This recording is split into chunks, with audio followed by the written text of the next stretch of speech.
कहो निरंजन कौने बानी, हाथ पाओ मुख स्तवन जीव बिन, का कह जपहु प्राणी।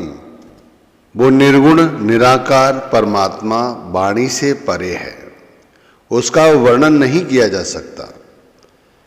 उसके न हाथ है न पाँव, न मुख है न कान और न जिह्वा। फिर हम उसे क्या कहकर संबोधित करें, उसे कैसे नाम जपें, कैसे उसकी भक्ति करें। अब उस परमात्मा की भक्ति के बहुत सारे तरीके बताए गए हैं। हर संत महात्मा अपनी अपनी तरह से उसकी भक्ति करने का हमें उपदेश देता है। अब ये हमारे लिए संकट की घड़ी होती है, हमें पता नहीं कौन सा रास्ता सही है और कौन सा रास्ता गलत। हम किस धर्म को चुने, किस भक्ति को चुने, किस गुरु की शरण लें जिससे हम उस निराकार निर्गुण परमात्मा की भक्ति कर सकें। अब हमारे कुछ प्रारब्ध के संस्कार हैं जो हमें संत महात्माओं की शरण में ले जाते हैं।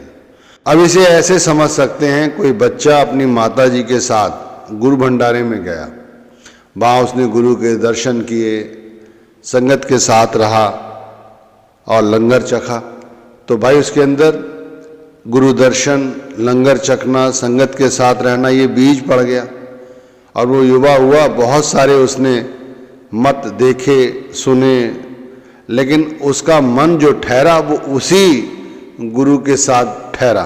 तो फिर उसी गुरु का प्रेम उसे एक दिन नाम रूप में प्राप्त हुआ, जिसे नामदान कहा गया है। अब बात आती है कि नामदान मिलने के बाद फिर वो प्रेम कहाँ चला जाता है, क्यों वो हमारी करनी में नहीं आता, हम नाम नहीं जप पाते। तो भाई उस प्रेम को कैसे बढ़ाया जाए जिससे हमारा भजन सुमिरन बढ़े। अब हमें प्यार के विषय में सोचना चाहिए। प्यार का मतलब है कि हम अपने आप को पूरी तरह से खोकर दूसरे का रूप बन जाएं। अब जब ये अवस्था आती है तब हमारी अपनी हस्ती तो खत्म हो जाती है और हम प्रीतम का रूप हो जाते हैं और हमारे लिए वही सब कुछ होता है। तो ये असल प्रेम है। अगर ये हमारे अंदर उत्पन्न हो जाता है, प्रकट हो जाता है, तब अवस्था ये होती है जैसे कबीर साहब ने कहा है, जब मैं था तब गुर नहीं, अब गुरु हैं हम नाही, प्रेम गली अत साकरी, तामे दो न समाई। अब जहाँ मैं हूँ वहाँ प्रीतम नहीं है, अब जहाँ प्रीतम है वहाँ मैं नहीं हूँ। प्रेम के संसार में प्रेमी और प्रीतम दोनों का एक साथ अस्तित्व नहीं रह सकता। अब इसे साधारण शब्दों में ऐसे समझो कि हमें इतना प्रेम हो जाए गुरु से कि उनसे अधिक कोई चीज हमें प्रिय ना हो, तब हमें शब्द प्यारा हो जाएगा। और जब शब्द प्यारा होने लगा तो भाई शब्द का सुमिरन, ध्यान, भजन ये तो अपने आप होने लगते हैं। तो हमें अभ्यास ये बनाना है कि हमें गुरु से प्रेम हो, हमारा गुरु प्रेम बढ़े। हमें सिर्फ ध्यान देने की जरूरत है, गुरु प्रेम अपने आप बढ़ेगा हमारे अंदर। क्योंकि हमने गुरु से नामदान जो प्राप्त कर लिया है, यानी हमारे अंदर पूर्ण रूप से गुरु प्रेम का बीज पड़ चुका है। हम चाह कर भी गुरु से प्रेम की चाह नहीं रोक सकते। आप देख लो खुद से ही, हम भजन सुमिरन नहीं करते, लेकिन जब गुरु के भंडारे का वक्त आता है ना, तब सब कुछ छोड़कर पहुंच जाते हैं उनके दर्शन करने, उनका सत्संग सुनने। तो ये क्या है? ये प्रेम है। ये कैसे? हमारे पुराने संस्कारों से और इस वक्त जो हमें नामदान मिला है, जो हमारे अंदर बीज पड़ चुका है, वो हमें प्रेम करने से नहीं रोक सकता। और कितना अच्छा हो कि हम रोज रोज इस प्रेम को बढ़ाएं। देखो मैं आपको ये तरीका बताता हूं कि रोज रोज इस प्रेम को कैसे बढ़ाया जाता है। भाई सबसे पहले सुबह जल्दी उठने का अभ्यास बनाओ। सूरज निकले उससे पहले उठ जाओ और रात को समय पर सो और रोज सुबह उठते ही अपने आप को तरोताजा करो और सुमिरन की बैठक पर बैठो।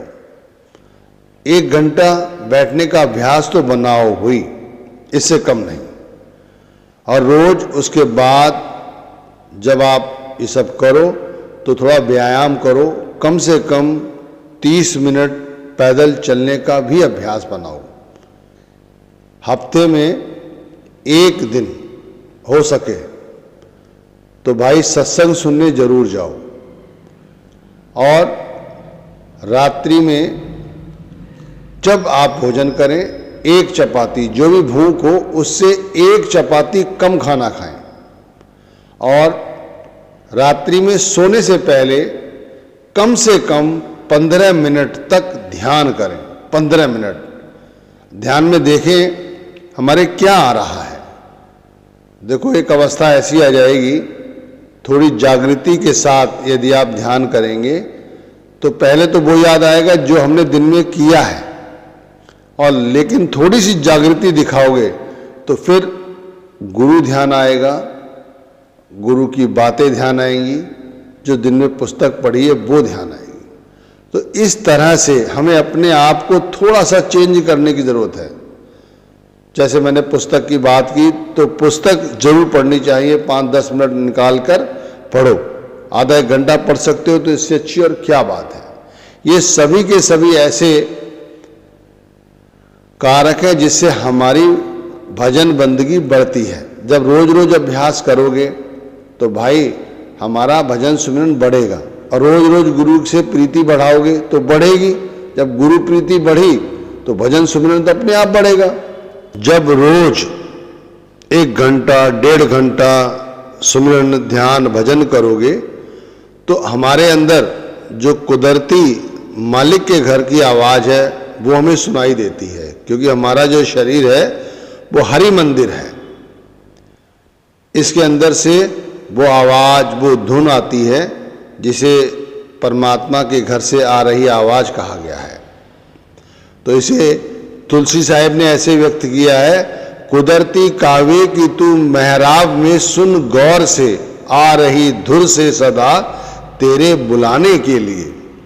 तो वो जो आवाज आ रही है वो हमें बुलाने के लिए आ रही है, हमें समझाने के लिए आ रही है कि समझो और जागो, उसे सुनो। अब ये अभ्यास कैसे बना? जब हमने रोज रोज अभ्यास किया भजन सुमिरन का। अच्छा, ये किसी किसी को बहुत जल्दी सुनाई देती है और किसी को थोड़ा देर में सुनाई देती है, लेकिन यदि हमारा गुरु प्रेम ऊंचे दर्जे का है, यानी हमें चलते फिरते उठते बैठते खाते पीते हर वक्त गुरु ही गुरु नजर आता है, तो फिर हमारी अवस्था बन जाती है बहुत जल्दी। ये हमें सब दिखाई देता है, ये हमें सब सुनाई देता है। हमारी आत्मा का परमात्मा से रिश्ता है प्रेम का, प्यार का।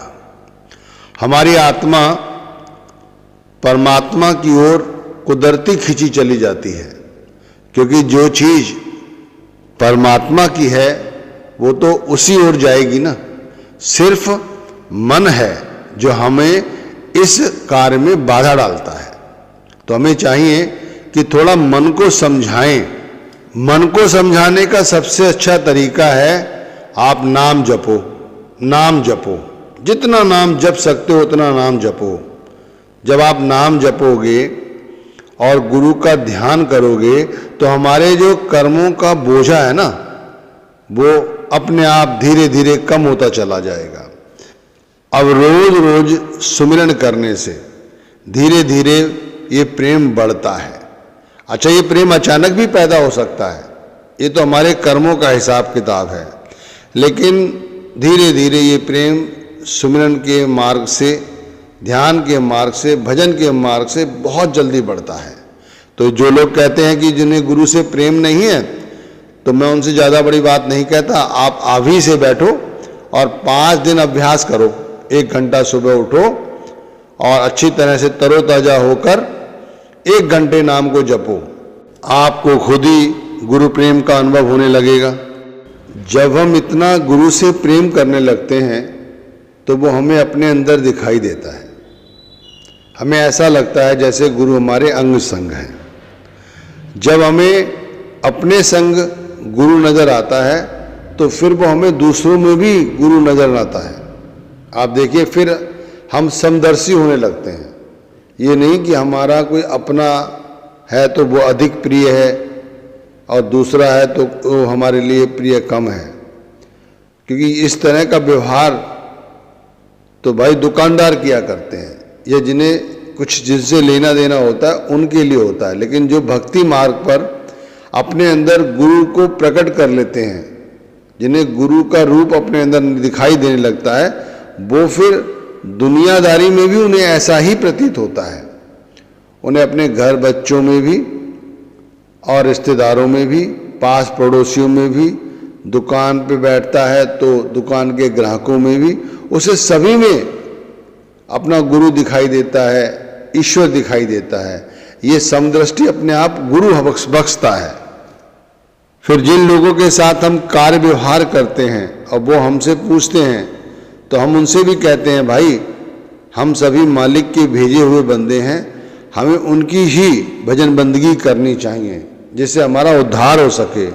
पांचवी पातशाही ने कहा है ना, जिन तुम भेजे तिन्हें बुलाए, सुख सहज सेती घर आओ। जिस परमात्मा ने इस दुनिया की रचना की है उसी मालिक ने मुझे तुमसे मिलाया है। तुम मेरी बात मानो भाई, मालिक की भक्ति करके अपने घर वापस चलो, तभी हमें सच्चा सुख और सच्ची शांति हासिल होगी। अब कहते हैं, जोत ही जोत जोत जो कहिए, जोत कवन सहदानी, जोत ही जोत जोत दय मारे, तब कहो जोत समानी।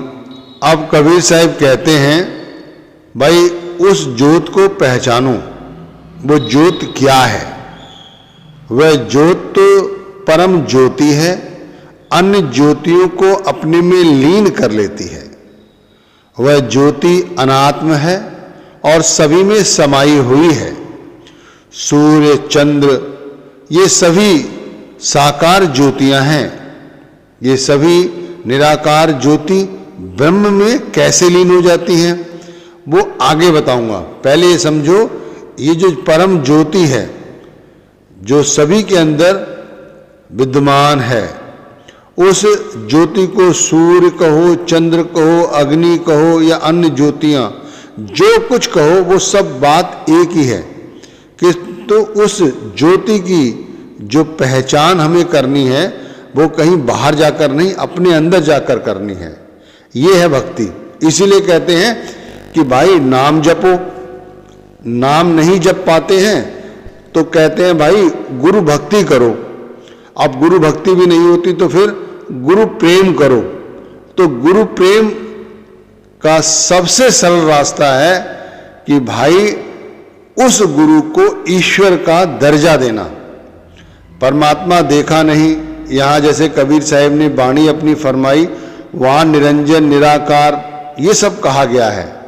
अब जो गुरु शब्द का भेद जानता है वो हमें बता रहा है कि उस निरंजन से कैसे हम अपना मेल जोल बढ़ा सकते हैं। तो जरिया क्या है? शब्द। शब्द गुरु ने दिया है, इसीलिए गुरु के रूप का ध्यान करते हुए अपने ख्याल को सुमिरन के माध्यम से सबसे पहले एकाग्र करना है। जब वो एकाग्र होता है तब आत्मा प्रबलता से ऊपर की ओर चढ़ती है। आत्म बोध होने लगता है कि मन जो कह रहा है वो सब मिथ्या है, असल में जो कुछ है वो ये आत्मा है। फिर हम आत्मा का आह्वान करते हुए नाम की भजन बंदगी करते हैं, तब हमें ये ज्योत का रूप अपने अंदर समझ आने लगता है। और अंत कड़ी में क्या कहा है कबीर साहब ने, वो सुनो। वो कहते हैं, चार वेद कहो जो कहया, तीनों न ये गत जानी, कहे कबीर सुनो हो संतो, बूझो पंडित ज्ञानी। भाई चारों वेदों के वक्ता ब्रह्मा जी को भी इस परम तत्व का रहस्य नहीं पता। जो डींग हाँकते हैं उनकी छोड़ो, तुम भजन